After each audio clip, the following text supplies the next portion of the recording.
Hello student, कैसे हैं आप सब। एक बार पुनः सी कोचिंग क्लासेस पर स्वागत है। उम्मीद करता हूं आप सब अच्छे होंगे, मस्त होंगे, बेहतर होंगे, आपकी पढ़ाई बेहतर चल रही होगी। प्रश्नावली 4.2 में आज हम प्रश्न करेंगे बच्चों यहां पर 1 नंबर से। इसके पहले हमने एग्जाम्पल कराया है। उम्मीद करता हूं आप लोग एग्जाम्पल कर लिए होंगे, इसका पूरा बेसिक पृष्ठभूमि आप लोग सीख लिए होंगे। जो भी आपके पास बच्चों क्वेश्चन है, इसमें कौन कौन से गुणधर्म लगने वाले हैं, या जिसे हम प्रगुण के नाम से भी जानते हैं कि सारणी के प्रगुण, उस पर भी हम चर्चा करते चलेंगे, जो भी हमें यहाँ पर प्राप्त होता चलेगा। क्वेश्चन देखिए कि बिना प्रसरण किए, मतलब प्रसार नहीं करना इनको, सारणिकों के गुणधर्मों का प्रयोग करके निम्नलिखित 1 से 5 तक को सिद्ध कीजिए। मतलब इसका मान 0 है, इसका मान 0 है, तीसरे का भी मान 0 है, तो इनको हमको बच्चों 0 के बराबर लाना है और कोई भी गुणधर्म यहाँ पर प्रयोग नहीं होगा। तो फिलहाल यदि आपसे पूछ लिया जाए कि कौन सा प्रश्नावली है, तो आप कह सकते हैं कि प्रश्नावली हमारा जो चल रहा है वो 4.2 है। ठीक है, और पहला नंबर बच्चों, ठीक है, पहला नंबर है। यहाँ पर आप देख सकते हैं ये हमारे पास एक सारणिक दे के रखा है, इसको 0 के बराबर लाना है। तो यहाँ पर हमने मान लिया है, ये डेल मान ली है, सारणिक का एक रूप है, और इसको हमको 0 के बराबर लाना है। ठीक है, इसको हमको 0 के बराबर लाना है, तो 0 हम हटा देते हैं। ठीक है, तो ये हमारे पास बच्चों एक सारणिक दे के रखा है, इसको प्रसार नहीं करना है, गुणधर्म लगाना है और 0 के बराबर लाना है। अब आपको यदि गुणधर्म याद नहीं है तो फिर आप कंफ्यूज हो जाएंगे, तो इसको हम क्या कर दें कि हमारा 0 माना जाए। एक गुणधर्म आपने पढ़ा होगा, नहीं पढ़े तो अभी समझिए, किन्हीं भी 2 पंक्ति या 2 स्तंभ के अवयव समान हो जाएं। जैसे हमारे पास ये x y z नजर आ रहा है, यहाँ भी x y z नजर आ जाए। यहाँ पर देखो x y z है पहले कॉलम में, यहाँ पर भी यदि x y z आपका तीसरे कॉलम में आ जाए तो आप कह सकते हैं कि 2 स्तंभ समान है और उसका मान 0 हो जाएगा। ये गुणधर्म से होता है।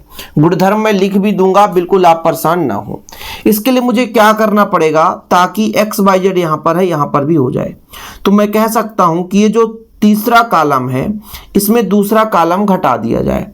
यानी C3 के लिए मैं कर रहा हूँ एक संक्रिया, C3 में C2 को घटा करके ये संक्रिया लगा रहा हूं। अब बच्चों इस संक्रिया को लगाने से क्या मुझे कुछ ऐसा अवयव मिल रहा है जो समान हो। यहाँ पे x है, y है, z है, a b c है, घटा दो। x प्लस a में a घटेगा तो x बचेगा, y प्लस b में b घटेगा तो आपका y बचेगा, z प्लस c में c घटेगा तो आपका z बचेगा। अब देखो बच्चों प्रगुण हम लगा देंगे, तो चूंकि यहाँ पर मान 0 हो जाएगा। अब भैया यदि आप लिख सकते हैं कि गुणधर्म से या प्रगुण से, गुणधर्म से, अब गुणधर्म नंबर नहीं पता है तो आप लिख सकते हो कि किसी सारणिक के 2 स्तंभ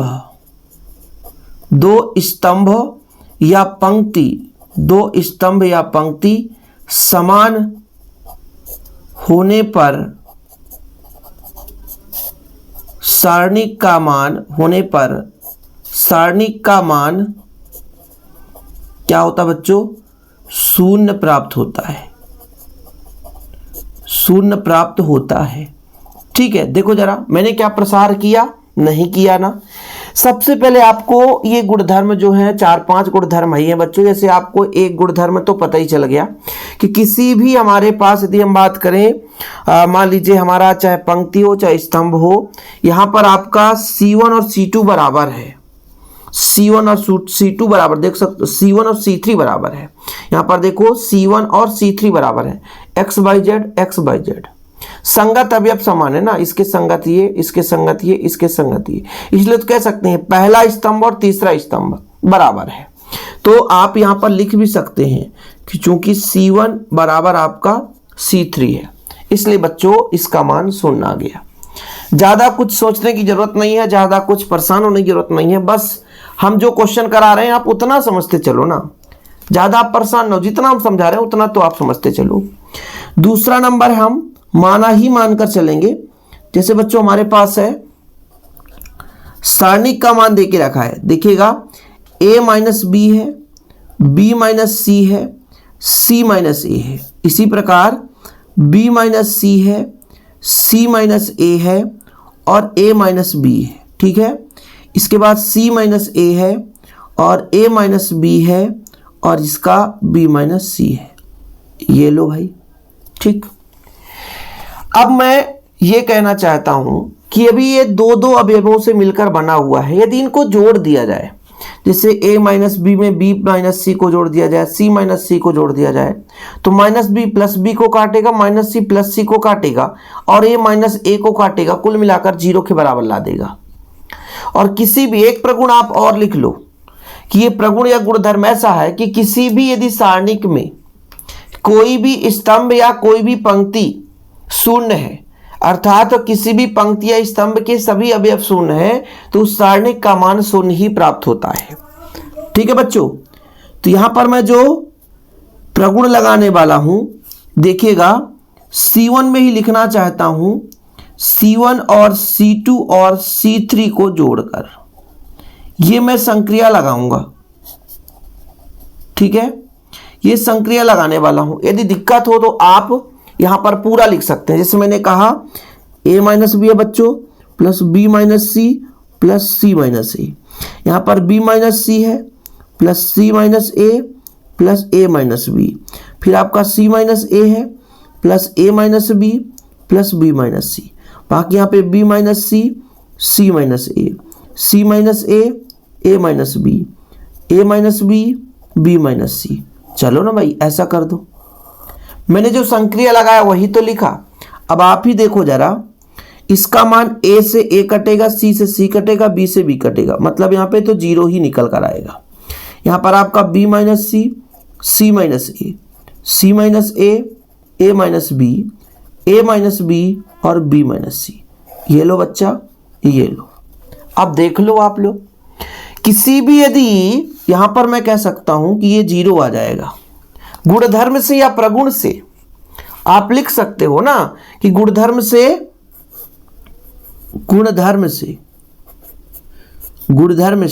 गुणधर्म क्या कहता है कि यदि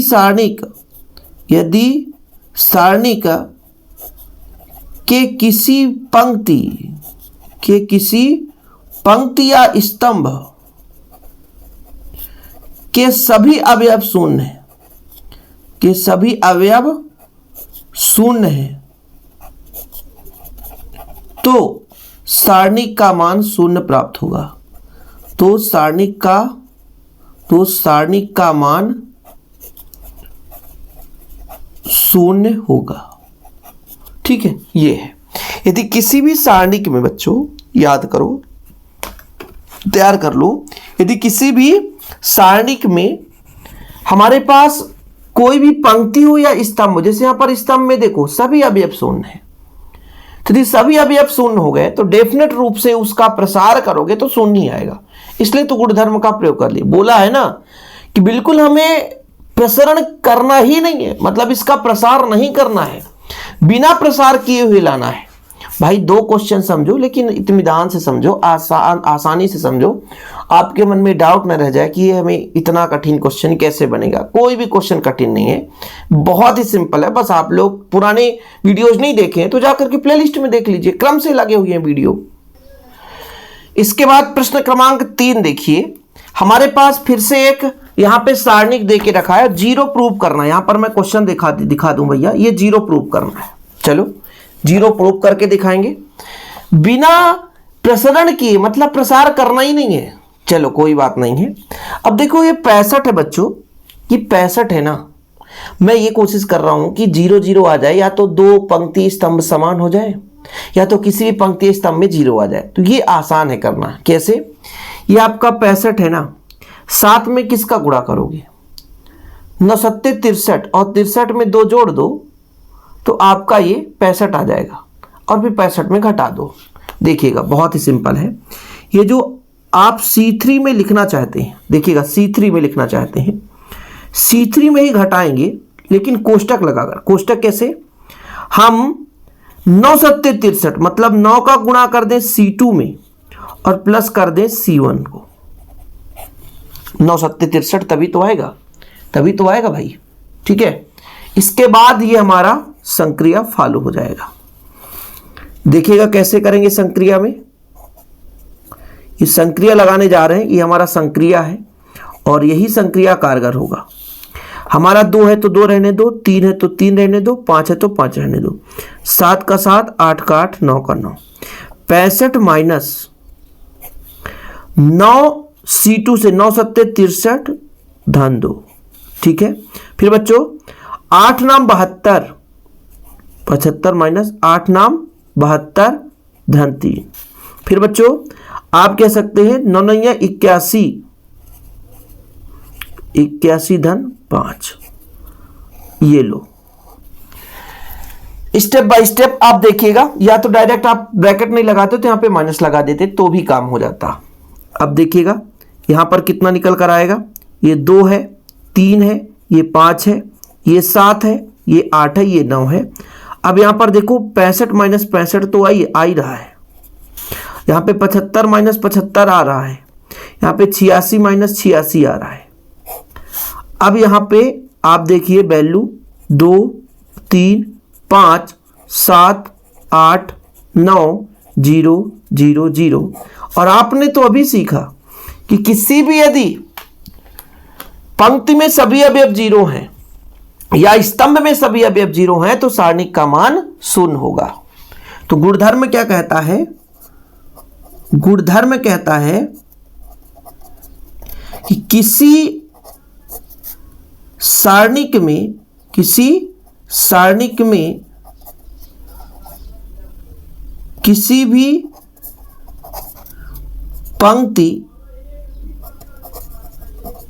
पंक्ति या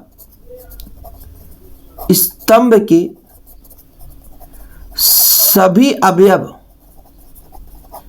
अवयव 0 हैं तो सारणिक का मान क्या होगा, 0 होगा। यदि किसी भी गुणधर्म कहता, बच्चों ये गुणधर्म से हम कर रहे हैं कि यदि किसी भी सारणिक में यदि पंक्ति या स्तंभ के अवयव 0 हैं तो उसका प्रसार करना कोई जरूरत नहीं है, उसका प्रसार 0 नहीं आएगा। तो ये आपका तीसरा क्वेश्चन कह रहा था। ठीक है, 0 के बराबर लाना था, हम 0 ला भी रहे हैं, कोई दिक्कत नहीं है, इसमें परेशानी की कोई जरूरत नहीं है।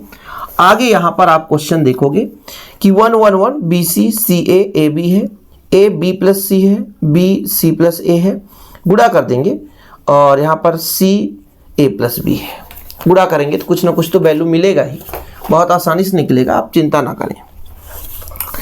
तो क्वेश्चन नंबर हमारा 4 हो गया बच्चों। ठीक है, माना यहां पर सारणिक दे के रखा है, वो सारणिक यहां पर हमको 0 के बराबर लाना है बिना प्रसार के हुए। कितना दिया है, 1 1 1। पहले में आपका BC है, फिर CA है, फिर A के बाद आता है B, तो AB है।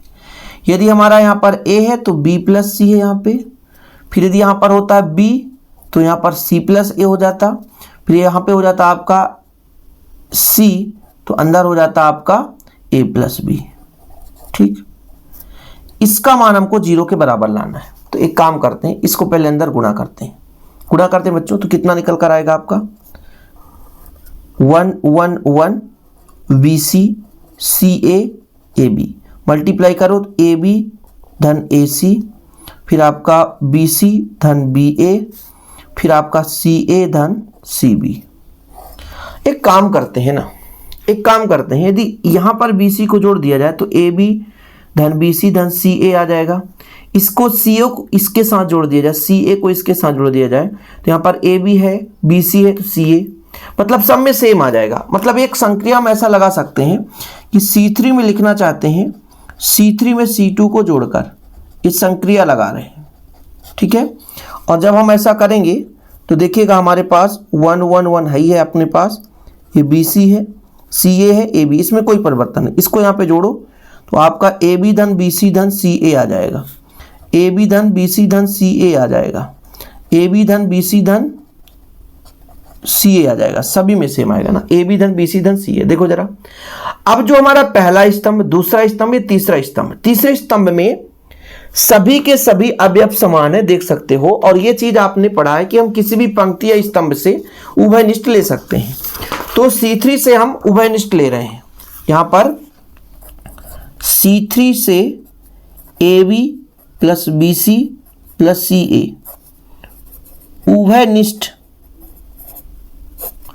उभयनिष्ठ लेने पर, तो जब उभयनिष्ठ ले रहे हो AB धन BC धन CA, ये लो भाई उभयनिष्ठ आप लो तो यहाँ 1 1 1 आ गया, आपका निकल कर आ गया BC CA और आपका AB, और यहाँ पर आपका 1 1 1। क्या बात है यार, अब तो ख़त्म कहानी।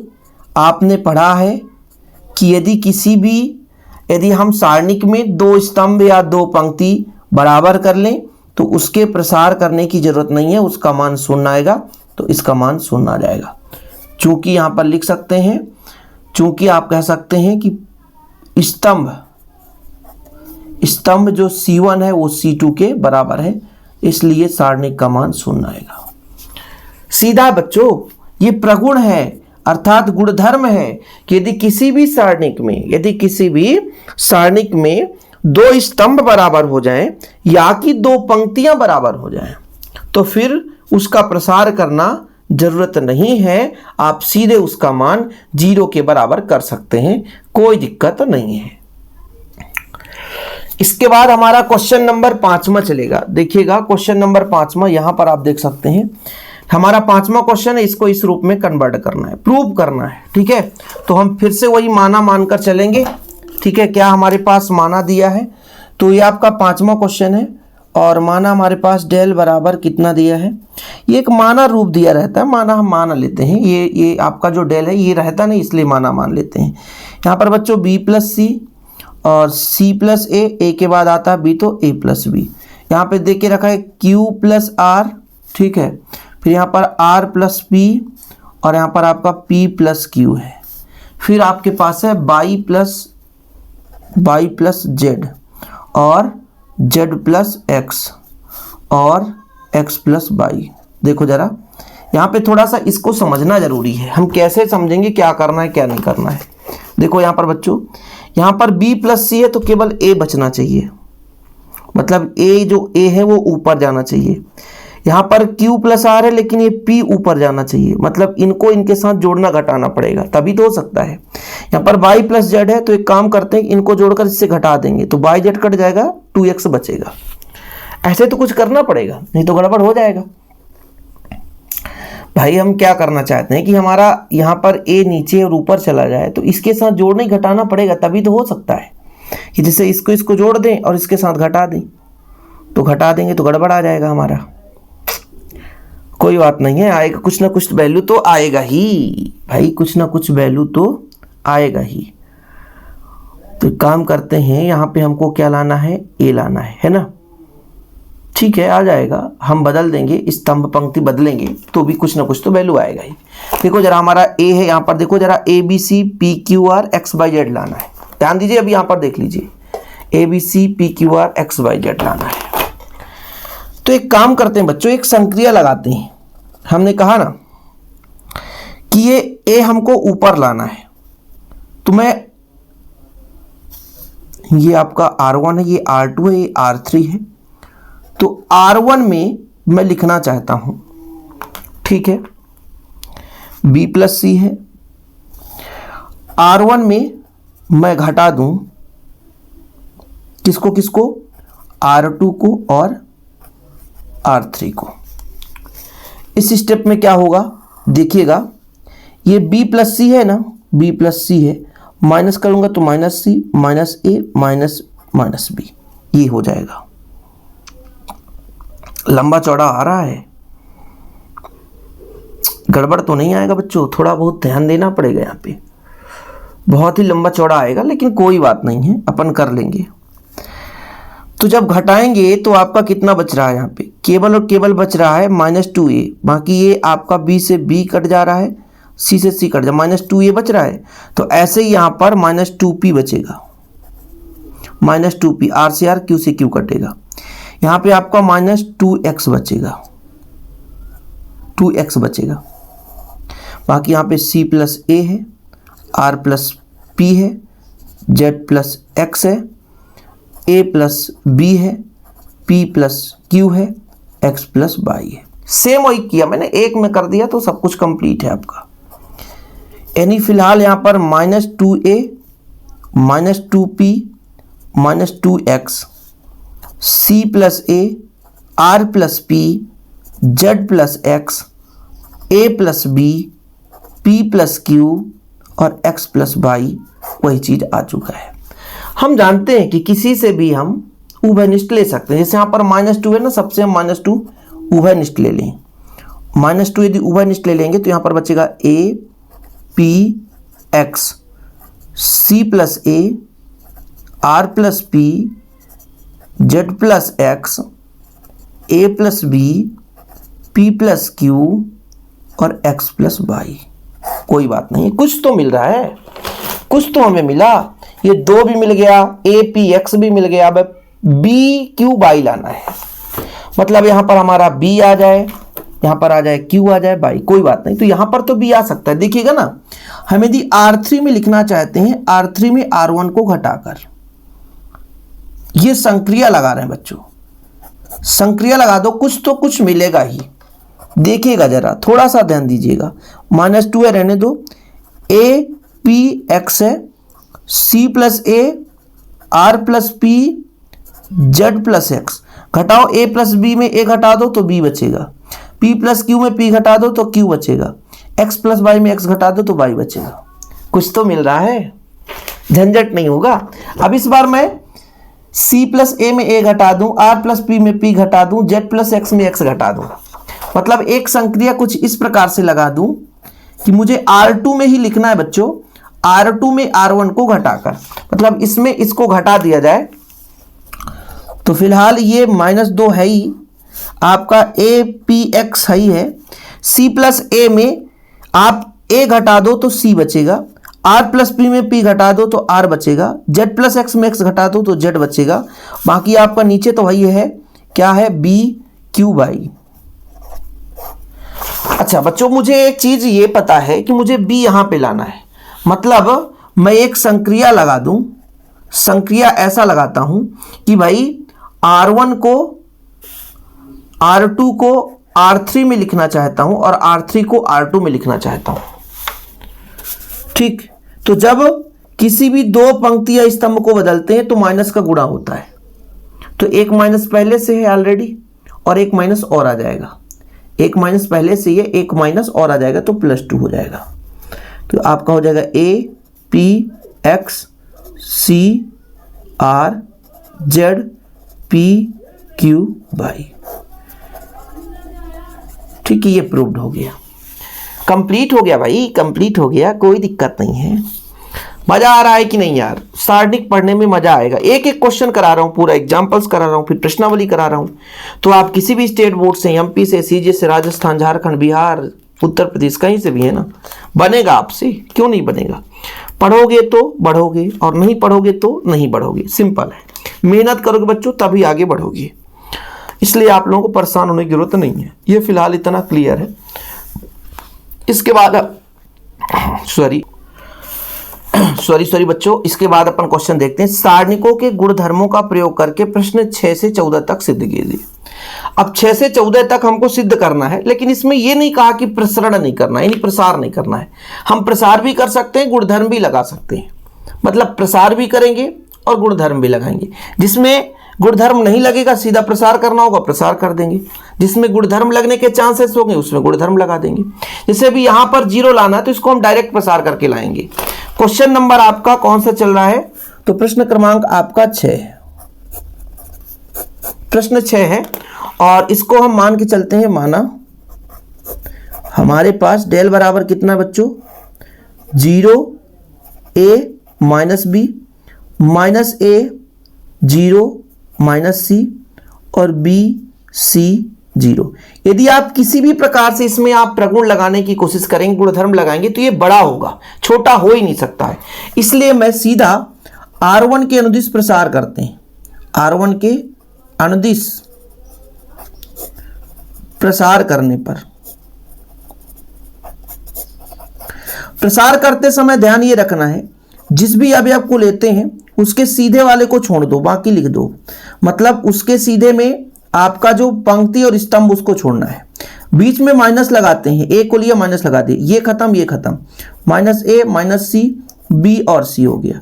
फिर लास्ट में प्लस लगाते हैं और ये माइनस बी है तो रहने दो ना भाई, ये खत्म, माइनस ए जीरो, बी और सी। अब लोगों को पता होगा कि सर ये मुझसे समझ में नहीं आ रहा, कैसे कर दिए? तो भाई साहब मैंने R1 के सापेक्ष प्रसार किया, जीरो लिया, इसके सामने स्तंभ को छोड़ा और पंक्ति को छोड़ा, जो 4 बचे उसको लिख दिया। बीच में माइनस ही लगाना है तो ए माइनस में हो गया, इसके सामने और इसके सामने छोड़ दिया, ये 4 बचे लिख दिया मैंने। फिर माइनस बी लिया तो माइनस बी प्लस होता है, लेकिन ये माइनस बी है तो इसके साथ लगा के रखा हूँ। बीच बस में ही माइनस लगाना है, फॉर्मेट है, ठीक है। बाकी माइनस तो उसके साथ ही उतर आया है, तो ये सीधा खत्म, ये 4 बचे। जो हमारा जीरो है तो ये जीरो ही देगा। ये माइनस का ए अंदर गुणा करो, माइनस ए सी, ठीक है, और एक बीच में माइनस होता है और minus minus plus B C. फिर यहाँ पर माइनस बी, यहाँ पर माइनस ए सी और ये जीरो हो गया। सेकेंड चांस जब ये ले रहे थे बच्चों तो ये हमारा बी और सी जीरो, यही तो दिक्कत हो रहा था, तो ये हमारा जीरो आ गया। कोई बात नहीं, अगले स्टेप में जीरो खत्म, माइनस ए बी सी और minus minus plus A B C, और ये हमारा आ गया जीरो, खत्म। हमें जीरो लाना था, ज़्यादा लंबा चौड़ा है ही नहीं भाई, ज़्यादा लंबा चौड़ा है ही नहीं है, इसलिए ज़्यादा सोचने की ज़रूरत भी नहीं है। सीधा सुंदर टिकाऊ क्वेश्चन है, समझ में आ रहा? देखो भाई, एक वीडियो लेक्चर में 5-6 क्वेश्चन 7 क्वेश्चन यदि आप कर लेते हैं तो बहुत है। आप ये मत सोचा करें कि भाई अरे यार इतना कम क्वेश्चन किए क्या कैसा है। इसके बाद जो आपका अगला क्वेश्चन है, प्रश्न क्रमांक 7 है बच्चों। प्रश्न क्रमांक 7 है, माना ही मानकर चलेंगे, इसमें बढ़िया है, माइनस ए स्क्वायर बी ए और सी ए। फिर आपका यहाँ पर ए बी है, माइनस बी स्क्वायर और सी बी है। यहाँ पर आपका ए सी है और यहाँ पर आपका बी सी है, यहाँ पर माइनस का सी स्क्वायर। ये क्वेश्चन है। देखो हम स्तंभ C1 से A, C2 से B तथा C3 से C उभयनिष्ठ लेने पर, जब उभयनिष्ठ लेंगे तो इससे A का मान आएगा, इससे B का मान आएगा और इससे C का मान आएगा। तो यहाँ पर बचेगा क्या? यहाँ पर माइनस ए बचेगा, यहाँ पे B बचेगा, यहाँ पे C बचेगा, यहाँ पर आपका A बचने वाला है, यहाँ पर माइनस B बचने वाला है, यहाँ पर आपका C बचने वाला है। ठीक है बच्चों। और फिर यदि यहाँ पर देखें तो आपका A बचने वाला है, C बाहर हो गया तो B बचने वाला है, यहाँ पर आपका माइनस C बचने वाला है। ये आपका आंसर अभी तो नहीं आया ना, 4ABC करना है। अब चाहो तो डायरेक्ट प्रसार कर दो, प्रसार करोगे तो भी आंसर आ जाएगा। ठीक है, आगे चलें।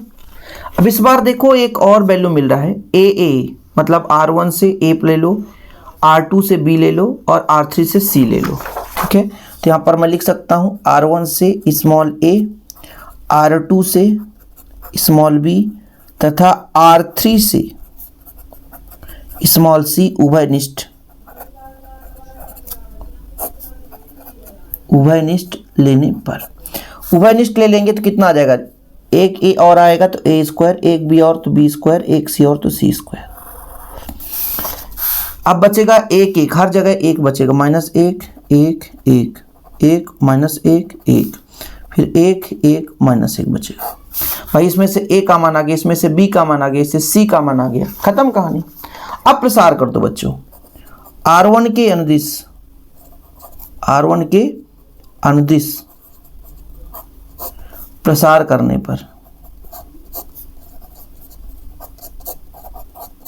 प्रसार कर दो, कितना आता है उतना आप लोग आंसर ला दो।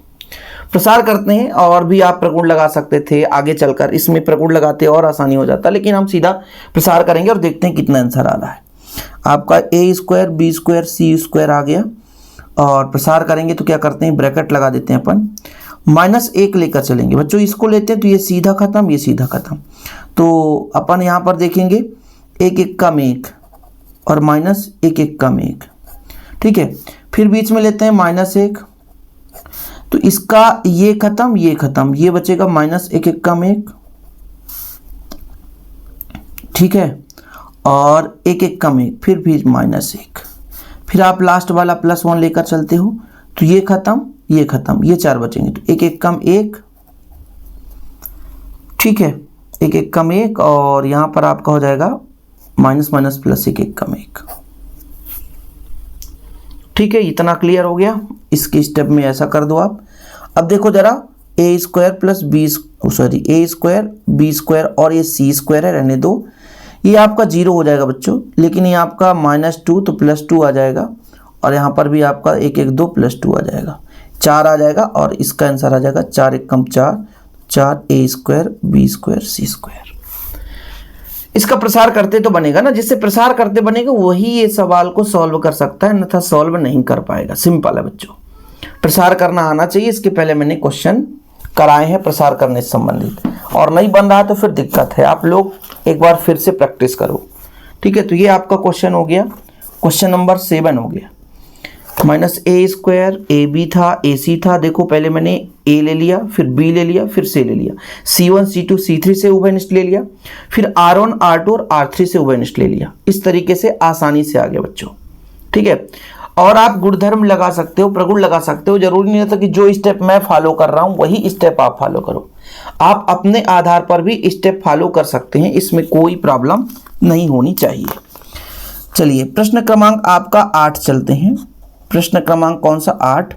और बच्चों माना ये आपका एक सारणिक है, वो दे के रखा है 1 1 1 a v c और आपका a² b² c²। इसको सॉल्व करने के लिए कुछ नहीं, यहाँ पे 0 ले आते हैं, आसान हो जाएगा। जैसे r1 में मैं लिखना चाहता हूँ r1 में r2 को घटाकर, अपनी इच्छा है, और r2 में लिखना चाहता हूँ r2 में r3 को घटाकर।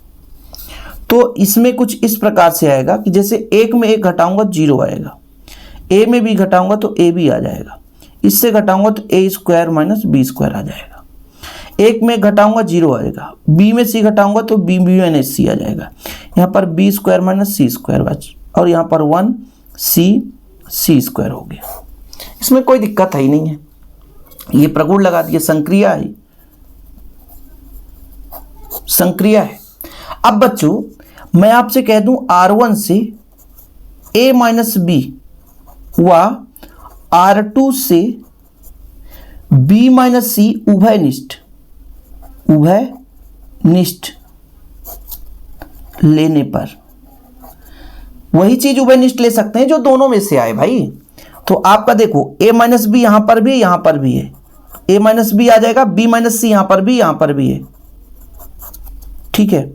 तो आपको कंफ्यूजन क्रिएट होगा कि सर a - b बाहर आ गया तो 1 बचा।